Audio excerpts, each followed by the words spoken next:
وہ یہ ہے کہ آپ نے فرمایا کہ اہل حدیث کا رب آپ نے آج بیان کر دیا. ہم نے دیکھ لیا، تمام امت نے، بلکہ عالم اسلام نے اور پوری دنیا نے آپ کے اس لائیو پروگرام اور بحوالہ پیش کیے کتب کی عبارات کے ساتھ. جی سر. تو اس میں اپنے شاعرہ اور ماتریدیہ کا ذکر کیا. تو دیوبندی اور بریلوی جو ہے نا یہ احناف ہیں، آپ سب لوگ جانتے ہیں. مطلب ان کا میں ایک پڑھ رہا تھا، یہ ایک ویب سائٹ ہے دعوت اسلامی کی، وہاں ایک مسلم شریف کی حدیث ہے 2441 2441. تو وہاں انہوں نے آگے لکھا ہے، شاید اردو میں ہی ہے، عبارت عربی تو نہیں ہے، کہ اللہ رب العزت نے آدم علیہ السلام کو اپنی صورت پر پیدا فرمایا. یہ جو باتیں ہیں نا یہ نوٹ کرتے ہیں، اس پر کمنٹس کرتے جائیے گا. ایک ہی پھر میں 1-2 منٹ لوں گا آپ کی اجازت سے. تو پھر آگے انہوں نے ذکر کیا اسی ویب سائٹ میں کہ بائبل میں بھی انسان کو اللہ تعالیٰ نے، وہاں لکھا ہے کہ اللہ رب العزت نے انسان کو اپنی صورت میں پیدا فرمایا. یعنی بائبل میں بھی اس کی یعنی مطلب تائید ملتی ہے اور بڑے فخر سے ہم اس کو پیش کر رہے ہیں. یہ بات آپ ذہن میں رکھیے. دوسرا یہ ہے کہ قرآن مجید سے آپ جو ہاں یہ بات ہو رہی تھی کہ آپ وہ کہہ رہے تھے جو جیسے بیان ہوا ہے قرآن پاک میں اللہ رب العزت اپنے کلام مجید میں، اس کو وہ کہہ رہے تھے کہ اسی طرح بیان کرنا چاہیے، یاد واجب وغیرہ. تو آپ اس کی کہہ رہے تھے کہ تعویل کرنی چاہیے. تو میں یہاں سے آپ سے مزید تھوڑی سی وضاحت چاہوں گا. درمیان میں تھوڑا نیٹ پرابلم تھا، ہو سکتا ہے آپ نے بیان کیا ہو لیکن ناچیز خاکسار وہ بات نہیں سن سکا. ثم استوى علی العرش، آپ اس سے کیا مراد دیتے ہیں؟ یہ جو آپ معنی کرتے ہیں، یہ جو آپ اہل تشیع علماء ائمہ کرام کی احادیث پیش کرتے ہیں، آپ اس سے کیا مراد لیتے ہیں؟ اور اس کے بارے میں جو کوئی ایسی دلیل پیش کریں کہ جو تمام امت کو قابل قبول ہو، یعنی قرآن پاک سے، جو آپ کا نقطہ نظر ہے اہل تشیع کا، تاکہ وہ اس کے آگے سب لاجواب ہو جائے. کیونکہ جب ہم کتب میں جاتے ہیں، حدیث میں جاتے ہیں، روایات میں جاتے ہیں، تو وہاں پھر ہمارا مختلف فکر کا اختلاف آ جاتا ہے. تو میری جو حملی سری اگر کوئی ناس ہے تو وہ پیش کی جائے. تو باقی ٹھیک ہے، آپ نے جو باتیں کی ہیں میں اسی پہ اتفاق کرتا ہوں. ایک آخری سوال کہ اللہ رب العزت کے بارے میں قرآن پاک میں جو میری ناقص معلومات کے مطابق یہ ہے کہ ہمارے پیارے نبی صلی اللہ علیہ وسلم نے بھی اللہ کی بارے جو غیب کی باتیں ہیں ان کے بارے میں زیادہ بات چیت کرنے سے منع فرمایا ہے. اور ایک آخری کہ کیا یہ جو اللہ کی حیات کے بارے، وجود کے بارے جتنی بھی آج گفتگو ہم کرتے ہیں یا ہمارے بٹوین دا مسلم مسالک ہوتی ہے، کیا یہ متشابہات میں سے ہے؟ اگر یہ متشابہات میں سے ہے تو کیا چیز متشابہات میں سے ہے؟ یعنی کہ وہ چیز غیب کی باتیں ہیں نا، کہ اللہ کے وجود کیسا ہے، کیوں ان کا چہرہ ذکر ہوا، ہاتھ کا ذکر ہوا، ان کے پاؤں کا اور دیگر چیزوں کا ذکر ہوا. تو ان کی کھوج میں جانا کیا یہ ٹھیک ہے، یہ جائز ہے؟ جتنا ائمہ نے بتایا وہ تو ٹھیک ہے، جو جس بات کو جو ائمہ نے پیش کیا، جو ہمارے پاس قطعی ہے اہل تشیع کے پاس، آپ کے پاس جو اصول کافی سے آپ نے روایات بھی پیش کی. تو یہ ساری گفتگو کو سم اپ کرتے ہیں کہ یعنی آپ ان سے تعویلات کس طرح لیتے ہیں، اور اس کے لیے قرآن کی کوئی نص ہونی چاہیے جو کہ سب کو قابل قبول ہو. اور باقی جو دیوبندی اور بریلوی جو ہے وہ اگر کیا وہ بھی اسی طرح انہی معنوں میں لیتے ہیں جو اہل حدیث، وہ تو مجھے سمجھ آ گیا کہ اہل حدیث کی طرح نہیں ہے جو ماتریدیہ وغیرہ جو آپ پیش کر رہے تھے.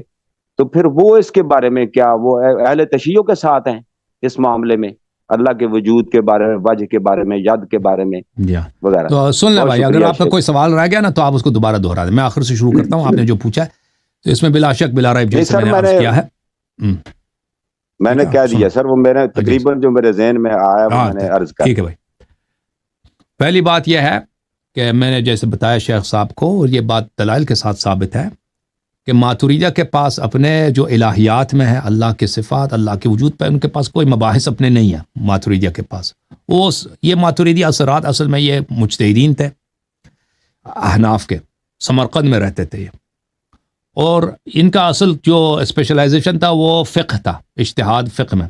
یہ عقائد پہ ان کے پاس نہیں تھا. اور اس زمانے میں سمرقند میں ماوراء النہر میں اور ماترید جو ہے وہ سمرقند کا ایک محلہ تھا جہاں پہ ابو منصور ماتریدی رہتے تھے. اس زمانے میں دوسرے فرقے بھی نہیں تھے کہ ان کے ساتھ ان کے مناظرات وغیرہ ہوں تو اس مسائل میں وہاں پہ تر ہو جائیں اور یہ جواب دے دیں. لہذا ماتریدیہ جو ہیں یہ سب مسائل لیتے ہیں کس سے؟ اشاعرہ سے لیتے ہیں, اور اشاعرہ کے ساتھ ان کا بڑا اتفاق ہے ہر مسئلے پر, سوائے کچھ جزئی مسائل ہیں کہ ان میں ان کا آپس میں اختلاف ہے. تو الہیات کے جو مسائل ہیں, اللہ کے وجود, اللہ کے وحدانیات, اللہ کے صفات, یہ سب اشاعرہ سے لیتے ہیں. اشاعرہ میرے محترم بھائی یہ اپنے عقائد, ان کا جھگڑا بھی اہل حدیث کے ساتھ اسی بات پر ہے کہ وہ حدیث سے نہیں لیتے. اشاعرہ نے جو ماتریدیہ ان کے پیروکار ہیں, یہ اپنے عقائد الہیات کے مسئلے پر انہوں نے سب لیا ہے کن سے؟ کن سے؟ معتزلہ سے. کیونکہ ابو الحسن اشعری جو تھے وہ خود معتزلی تھے, اور وہ بعد میں کچھ مسائل پر ان کا اختلاف ہو گیا اپنے استاد کے ساتھ جن کا نام ابو علی الجبائی ہے, تو وہ ان سے الگ ہو گئے. تو یہ تو بہت ہی وحدت پائی جاتی ہے, اتفاق پائی جاتی ہے کس کے درمیان؟ اشاعرہ کے درمیان اور معتزلہ کے درمیان, اسماء اور صفات میں اور اللہ کے جو یہ مباحث. تو پھر ماتریدیہ کس کے تابع ہو گئے؟ اشاعرہ. اشاعرہ کس کے تابع ہو گئے؟ معتزلہ کے. اور جیسے میں نے عرض کیا کہ ابن تیمیہ بہت کیونکہ اصل دیکھیں ابن تیمیہ کا جو اصل جھگڑا تھا وہ شیعوں کے ساتھ نہیں تھا, روافض کے ساتھ نہیں تھا, اس کا اصل جھگڑا اشاعرہ کے ساتھ تھا. اس نے جتنی بھی کتابیں لکھی ہیں عقائد مار, سوائے ایک کتاب کے, اس نے اشاعرہ کی تکفیر میں, اشاعرہ کے رد میں لکھی ہیں. اس کی کتابیں بہت زیادہ ہیں اور وہ سب اس نے اشاعرہ کے رد میں لکھی ہیں. اور اشاعرہ کیونکہ پورے عالم اسلام میں ان کی اکثریت تھی اور اب بھی ہے, اور سب علماء ان کے تھے, بادشاہ جتنے تھے, دربار جتنے تھے ان کے تھے, تو ان کے پاس تو بڑے بڑے علماء تھے, ان کے پاس تو بڑے بڑے مدارس تھے, اور اہل حدیث کے پاس اتنا بہت کم تھا, یہ ان کے تعداد بھی کم تھے, بہت ہی ان کے پاس کچھ بھی نہیں تھا. تو ان کی جانب سے ابن تیمیہ نے بڑے ردود لکھے اشاعرہ پر, اور اپنے ردود میں ابن تیمیہ بار بار یہی کہتا ہے کہ اشاعرہ جو ہیں کیا ہیں, وہ معتزلہ کو اگر آپ مخنث بنا دیں یعنی عورت بنا دیں, وہی کہتے مخنث بولتے ہیں اس کو جو کسرا ہوتا ہے, معتزلی کو کسرا بنا دیں یعنی معتزلی کے عقائد کچھ اس میں سے ہلکا کر رہے ہیں, تو یہ اشعری بن جاتا ہے. وہ بار بار وہ بھی تائید کرتا ہے کہ اشاعرہ نے اپنے عقائد معتزلہ سے لیے اور معتزلہ نے اہل بیت علیہ السلام سے لیے. یہ الہیات کے مباحث کے سب مباحث جو ہیں شیعہ میں اور معتزلہ میں بہت کم فرق ہے. جو اللہ کے وجود ہے, اللہ کے صفات وغیرہ وغیرہ, اس میں کم فرق ہے کیونکہ انہوں نے اہل بیت علیہ السلام سے لیا. وہ معتزلہ کا جو امام تھا, اصلی امام جو ان کا مؤسس تھا, واصل ابن عطا اس کا نام تھا, وہ اس کی ماں کی, اس کے باپ کی وفات ہو گئی تھی بچپن میں, تو اس کو محمد ابن الحنفیہ امیر المومنین علیہ السلام کے صاحبزادے نے ان کی تربیت کی تھی, تو وہ اس کے گھر میں پلے بڑے تھے. اور اس کے بعد ان کے محمد ابن حنفیہ کے بعد ان کے بیٹے تھے, ان کا نام ابو ہاشم ہے. ابو ہاشم نے اس کی سرپرستی کی تھی, اس کو پڑھایا تھا, تو اس کے عقائد سب ان سے اخذ کیے تھے. تو لذا عرض یہ ہے کہ پورے عالم اسلام کی جو ہے سوائے اہل حدیث کے توحید کے مسائل میں انہوں نے سب کن سے لیے؟ سب امیر المومنین علی ابن ابی طالب سے لیے علیہ الصلوۃ والسلام. شیعہ کا تو معلوم ہی ہے کہ شیعہ جو ہیں اہل بیت علیہ السلام کے پیروکار ہیں, دوسرے فرقے بھی انہی کے پیروکار ہیں, سوائے کس فرقے کے؟ سوائے فرقے اہل حدیث کے. اہل حدیث یہ شروع سے, یہ آج بھی یہ اقلیت ہیں. ابن تیمیہ کے پیروکار, احمد بن حنبل کے پیروکار اہل حدیث جو ہیں اس زمانے میں بھی ہمیشہ یہ اقلیت میں رہے, اور ہمیشہ دوسرے لوگ ان کی تکفیر کرتے تھے, بلکہ نہ صرف تکفیر کرتے تھے, ان کو تحقیر کی نگاہ سے کہ ناسمجھ بیوقوف لوگ ہیں کہ اللہ تعالیٰ کو سمجھتے, یہ سمجھتے ہیں کہ آسمان میں بھائی اس کا ہاتھ ہے, پیر ہے, چلتا پھرتا ہے, کرسی پہ بیٹھتا ہے, اس کی کرسی کا آواز نکل آتی ہے, بھائی کرسی سے یہ 4 انگشت زیادہ بڑا ہے, تو اس طرح کی باتیں. تو سب ان کو تکفیر کرتے تھے, ان کو بیوقوف احمق کے عنوان سے. کوئی ان پہ یعنی کوئی ان کو انسان کے لائق نہیں سمجھتا تھا کہ ان کو علماء کے دائرے میں سمجھا. حقیقت یہی ہے. اور اہل حدیث کے کتب اس شکوے سے بڑا پڑا ہے کہ بھائی عالم اسلام میں جو ہے اشاعرہ نے ہمیشہ ہماری تکفیر کی, ہمیشہ میں مجسمہ بولا. جیسے ابھی آج کی شروع میں نے اختصار کے ساتھ آپ کی خدمت میں آج دکھایا تھا. تو عرض یہ ہے, آپ نے کہا جو سوال تھا کہ ماتریدیہ, اشاعرہ, احناف جو ہے ان مسائل میں کیا وہ اہل حدیث کے سب بالکل ساتھ نہیں ہے. اب دیکھیں, اب موجودہ دور میں سعودی عرب کا پیسہ ہے. سعودی عرب کا پیسے میں بڑا پاور ہے.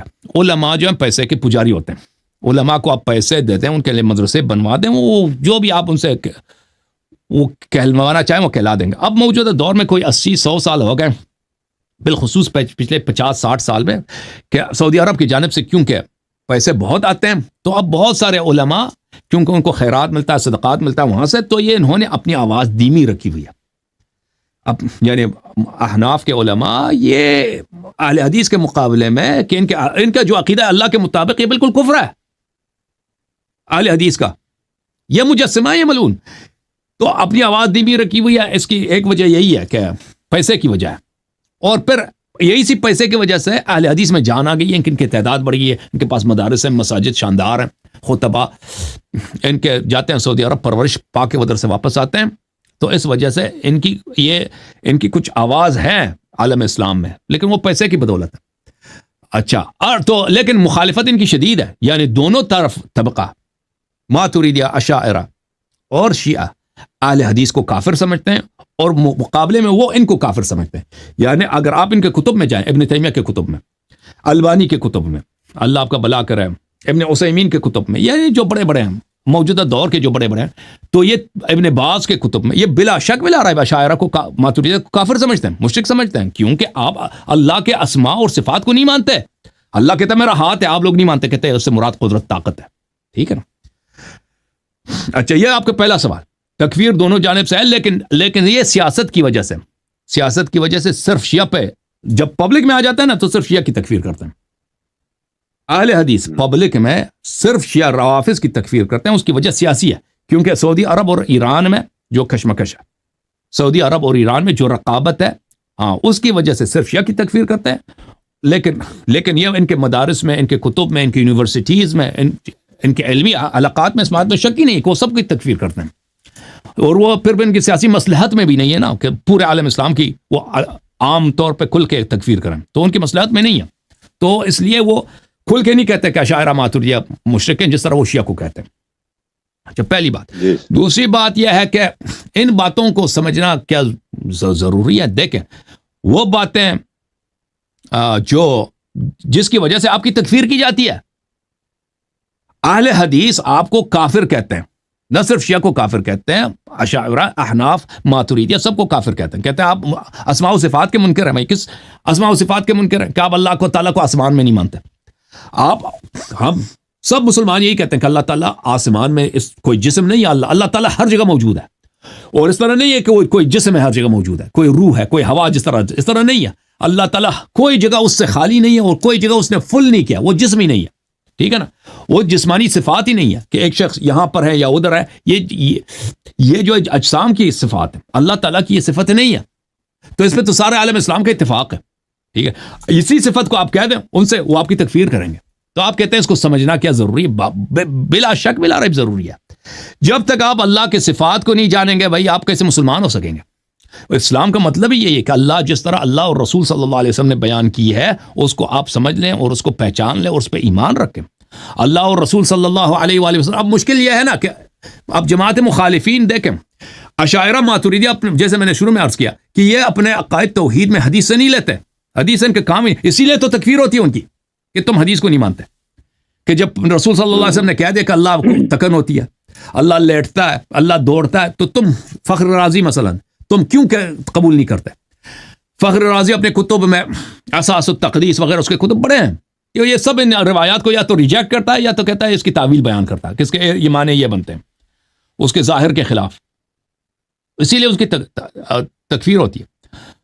تو عرض یہ ہے کہ مکتب اشاعرہ ماتریدیہ میں تنزیح پر کوئی حدیث نہیں ہے، اس لیے وہ اپنے عقائد حدیث سے نہیں لے سکتے.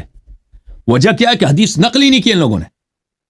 جو رسول صلی اللہ علیہ وسلم نے جو توحید بیان کیا وہ انہوں نے نقل ہی نہیں کیا. بھائی جو نقل کیے وہ سب اسرائیلیات ہیں کہ اللہ تعالیٰ دوڑتا ہے، اللہ تعالیٰ بیٹھتا ہے، وہ عرش سے بھی اتنا بڑا ہے، چلتا پھرتا ہے، اس کے یہی جو چہرہ کیسا، اس طرح. تنزیح پہ ایک حدیث کا اللہ جسم نہیں ہے، اللہ تعالیٰ نقل و حرکت نہیں کرتا، کوئی بھی حدیث نہیں ہے. ٹھیک ہے نا. تو لیکن اشاعرہ ماتریدیہ کو پتہ ہے، ان کے علماء، ان کے محققین کو پتہ ہے کہ یہ باتیں اگر ہم کہہ دیں تو پھر اللہ کے وجود، ایتھیسٹ کا ہم جواب نہیں دے سکیں گے. ایتھیسٹ کے سامنے جو شخص، کیونکہ ایسا چیز خود مخلوق ہے، ایسا چیز خود محتاج ہے، جو ایک چیز مادی ہے، ایک چیز جو جسم رکھتا ہے، ایک چیز ایک جگہ پر ہے، وہ مکان کا خالق نہیں ہو سکتا. پھر وہ اس کے اپنا خالق کون ہے؟ تو پھر یہ اللہ ہی نہیں ہو سکتا. اب اگلے مباحث میں جب میں ایتھیسٹ کے ساتھ بحث کروں گا آپ کو پتہ چلے گا کہ ایک چیز جو مکان رکھتا ہے، زمان رکھتا ہے، وہ اس کون کا خالق ہو ہی نہیں سکتا. یہ ناممکن ہے. اس کون کا خالق وہی ہوگا جس کا نہ جسم ہے, نہ اس کا زمان ہے, نہ اس کا مکان ہے, نہ اس کا کیف ہے. ٹھیک ہے نا, وہ جسم ہو ہی نہیں سکتا. اور یہ بہت ہی واضح ادلہ کے ساتھ ہم بیان کریں گے, اور یہ سب ادلہ اہل بیت علیہ السلام سے ہے. یہ ادلہ سب رسول اللہ صلی اللہ علیہ وسلم نے بیان کی تھی, اہل بیت علیہ السلام نے نقل کیا, باقی فرقوں کے پاس نہیں ہے, صرف ہمارے پاس ہے, اہل بیت شیعوں کے پاس. تو اس لیے میرے بھائی تو ان چیزوں کا سمجھنا ضروری ہے, بالکل ضروری ہے, کیونکہ اس سے اللہ کی معرفت ہے, اور اسی وجہ سے آپ کی تکفیر ہوتی ہے. اور یہ چیزیں اتنی مشکل نہیں ہے ان کا سمجھنا اتنا مشکل نہیں ہے کہ اللہ کا ہاتھ نہیں ہے. اللہ جو چیز جس کا ہاتھ ہوتا ہے, ابھی آپ کل وغیرہ دیکھیں گے میرے مناظرات ایتھیسٹ کے ساتھ, بہت ساری چیزوں کا وضاحت ہو جائے گی. ٹھیک ہے نا میرے اللہ کو سلام کی. حضرت یہ جو حضرت آدم علیہ السلام کی یعنی یہ حدیث کا میں نے حوالہ دیا کہ وہ اللہ تعالیٰ نے اپنے, کیونکہ وہ اس کا مطلب یہ ہے, دیکھیں وہ اپنی صورت پر تو وہ اپنی صورت پہ, ان کے کتابوں میں ابن تیمیہ کہتے ہیں نا, ان کے علماء وہ کہتے ہیں کہ بھائی فخر رازی وغیرہ یہ کہتے ہیں کہ اللہ تعالیٰ نے اس کو اپنی صورت میں بنایا ہے, یعنی آدم کے اپنی صورت میں بنایا. یعنی ایک شخص دوسرے کو تپڑ مار رہا تھا نا, تو رسول صلی اللہ علیہ وسلم نے کہہ دیا کہ چہرے پہ تپڑ نہ مارو, کیونکہ اللہ تعالیٰ نے آدم کو اس کی صورت میں بنایا. کس کی صورت؟ وہ شخص جس کو مارا جا رہا ہے. ٹھیک ہے نا, اس کی صورت پہ مارا, وہ یہ کہتے ہیں. تو اس کے مقابلے میں ابن تیمیہ اپنے مختلف کتابوں میں کہتے ہیں یہ بکواس ہے. وہ یہ کوئی اختلافی 300 سال تک تو یہ مسئلہ اختلافی تھا ہی نہیں محدثین کے نزدیک, علماء کے نزدیک, کہ اللہ تعالیٰ نے جو آدم کو اپنی صورت میں خلق کیا, یا اس کو اپنی صورت میں خلق کیا, نہ کہ وہ مضروب جس آدمی کو تپڑ مارا گیا تھا اس کی صورت میں. یہ معنی غلط ہے. اور پھر ان کے محدثین کے ہاں یہ حدیث صحیح سند کے ساتھ موجود ہے کہ ان اللہ خلق آدم علی صورت الرحمن, کہ اللہ نے آدم کو رحمان جلت عظمتہ کے صورت میں بنایا, یعنی اللہ تعالیٰ کی صورت میں بنایا. اور اس کی جو قد ہے وہ 30 میٹر ہے, 7 ذراع جو ہے نا تقریباً 28 میٹر بنتا ہے. اس کی قد بھی بتا دی. اب وہ اس کی قد کس کی قد, یا اللہ کی قد ہے لمبائی ہے, یا آدم کی لمبائی, اس میں بھی وہ دونوں طرف جا سکتا ہے. ٹھیک ہے, تو عرض یہ ہے, اور یہ بخاری میں بھی موجود ہے. اب بات یہ ہے کہ اس کے نزدیک امام رضا علیہ الصلوۃ والسلام سے جب یہی پوچھا گیا تھا کہ اس حدیث کے متعلق آپ کیا فرماتے ہیں, تو انہوں نے کہا تھا کہ یہ ان اللہ خلق آدم علی صورتہ, اللہ کا کوئی صورت نہیں ہے, اللہ کا جسم نہیں ہے, اللہ کا چہرہ نہیں ہے. یہ اسی طرح ہے, یہ تشریف کے لیے, یہ کہ اللہ تعالیٰ نے آدم کو ایک بہت ہی باکرامت, ایک ہی بہت ہی باشرافت, ایک ہی بہت ہی باعظمت چہرہ دیا ہے. اس سے مراد یہ ہے جیسے اللہ تعالیٰ کہتا ہے بیتی, میرا گھر. اب کعبہ شریف اللہ کا گھر ہے, قرآن میں بولا میرا گھر, لیکن اللہ تعالیٰ یہاں پہ رہتا تو نہیں ہے. یہ کس وجہ سے اللہ کا گھر ہے؟ اس کا مطلب یہ نہیں ہے کہ یہ واقعاً اللہ پہ وہاں کا کوئی بیڈ روم ہے, اللہ وہاں رہتا ہے. اس کا مطلب یہ ہے کہ بیتی, یہ مکان مجھ سے منسوب ہے, مقدس ہے. یہ وَنَفَخْتُ فِيهِ مِن روحی, میں نے آدم علیہ السلام میں اپنا روح پھونک دیا. اب یہ لوگ ان سے پوچھے نا, وہ کہہ دیں گے واقعاً اللہ نے اپنی روح کاٹ کے آدم میں پھونک دیا. وہ تو یہی کہیں گے, اس کی تعویل تو نہیں کریں گے. امام رضا علیہ السلام اہل بیت علیہ السلام نے فرمایا کہ نہیں, اس سے مراد نہیں, اللہ کا روح ہے ہی نہیں کہ اللہ مثلا روح کاٹ کے اپنا اس میں پھونک دے. اس طرح یعنی جو روح آدم میں پھونکی گئی یہ نہایت ہی مقدس ہے, نہایت ہی اعلیٰ, جیسے کعبہ بیت اللہ ہے نہایت مقدس اعلیٰ, اس طرح اللہ تعالیٰ نہ روح ہے اور نہ اس کی روح اس سے نکلتی ہے, اور اللہ تعالیٰ کا نہ گھر ہے اور نہ اللہ تعالیٰ کا صورت ہے. ٹھیک ہے نا, اس سے مراد یہ ہے. اور یہ جو تجسیم والی آپ نے بتایا بائبل میں, بالکل آپ سے ہی فرما رہے ہیں. یہ ثم استوى علی العرش کا بھی تھوڑا سا, ثم استوى علی العرش کے متعلق میرے بھائی یہ دیکھو, اس کے متعلق اہل بیت علیہ السلام کا فرمان یہ ہے. میں اس کو کچھ فل کر لیتا ہوں تاکہ سب کو نظر آئے. یہ کتاب ہے المحاسن, چہرہ اس کا آ گیا نا مولوی صاحب کا, کوئی بات نہیں, ایک منٹ میں. المحاسن ہے, میں آتا ہوں آپ لوگوں کے پاس. احمد بن محمد بن خالق برقی کا ہے. میں نے دیکھیں عرش جو ہے, عرش سے کیا مراد ہے؟ عرش سے سب جگہ ایک معنوں میں نہیں ہے. عرش سے ایک جگہ مختلف معنی ہے اس کے احادیث اہل بیت علیہ السلام میں اور قرآن مجید کے آیات میں. ایک دفعہ عرش آتا ہے اللہ کے علم کے متعلق, جو حملہ عرش کہا گیا وہ ملائکہ جو اللہ کے علم کے حامل ہیں. اللہ تعالیٰ نے جو کتاب قضاء و قدر میں جو لکھا ہے, لوح محفوظ میں لکھا ہے, اس کے حاملین یہ 8 ملائکہ. ٹھیک ہے نا, وہ عرش جو ہے نہ مکان ہے نہ تخت ہے نہ کوئی, اللہ اس پہ بیٹھتا ہے. ایک وہ عرش، ایک عرش ہے جو آسمان کے اوپر ہے، ساتویں آسمان کے اوپر، وہ بہت عظیم دنیا ہے، وہ اپنی دنیا ہے، ٹھیک ہے نا.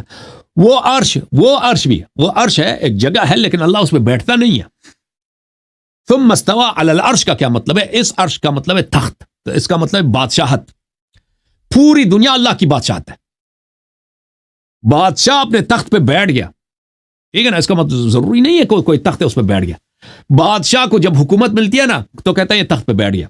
استوى علی العرش، اللہ تعالیٰ کی، اس کا مطلب یہ اللہ تعالیٰ کی حکومت ہے پوری دنیا پر. اس کا مطلب یہ ہے. یہ ملاحظہ کریں، حدیث ہے حضرت امام موسیٰ کاظم علیہ السلام سے کہ میں نے ان سے پوچھا الرحمن علی العرش استوى، اس کا معنی کیا ہے؟ فرمایا استولا. استوا کا کیا مطلب؟ استولا کا مطلب ہے حاکم ہو جانا، حاکم ہونا. اللہ حاکم ہے، اللہ بادشاہ ہے. علی ما دق و جل، ہر چھوٹے باریک بزرگ چیز پر. جو چیز دقیق ہے، چھوٹی ہے، جو جلیل ہے، جو بڑا ہے، ہر کو چھوٹے سے چھوٹے چیز پر اور بزرگ سے بزرگ چیز پر اس کی حکومت ہے. یعنی پوری دنیا پر، پوری ما سوی اللہ پر اس کی حکومت ہے، ٹھیک ہے نا. تو اس کا مطلب یہ ہے.